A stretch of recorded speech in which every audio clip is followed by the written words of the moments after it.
morning. We are in Hewlett Harbor. Whoop.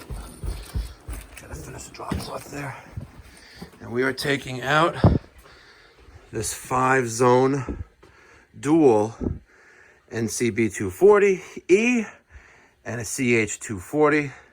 And we're gonna put in an NFC 200 and redo all this piping. All of it. Stay tuned. All right, at this point we have the two Naviens gone. We have started to frame out our wall.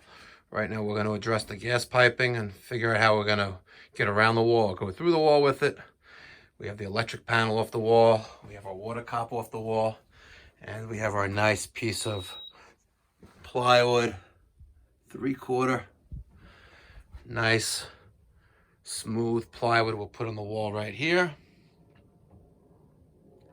And we'll hang the NFC. So stay tuned.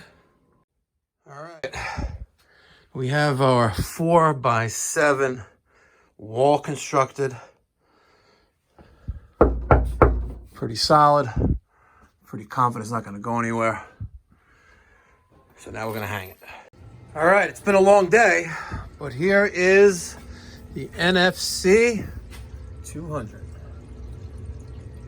We got a Grundfos recirculating pump. We put in these two electrical boxes, neutralizer, condensate pump, Navien clean.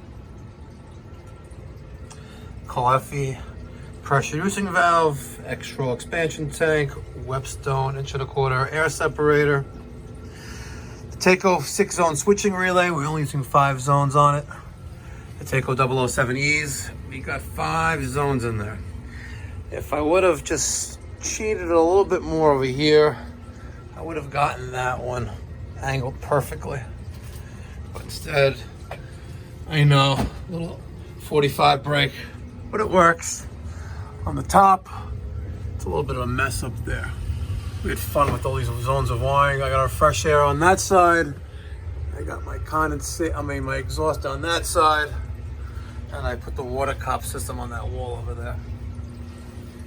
But I gotta tell you, man, the guys do a nice, clean job. Remember, we had an NCB 240e there and a CH-240 there. We had a Taco 3-zone switching relay on that wall. We had some more disasters on this wall and on that wall, an Argo 2-zone relay. But there's our water cop sensor. Oh, clean that up a little bit.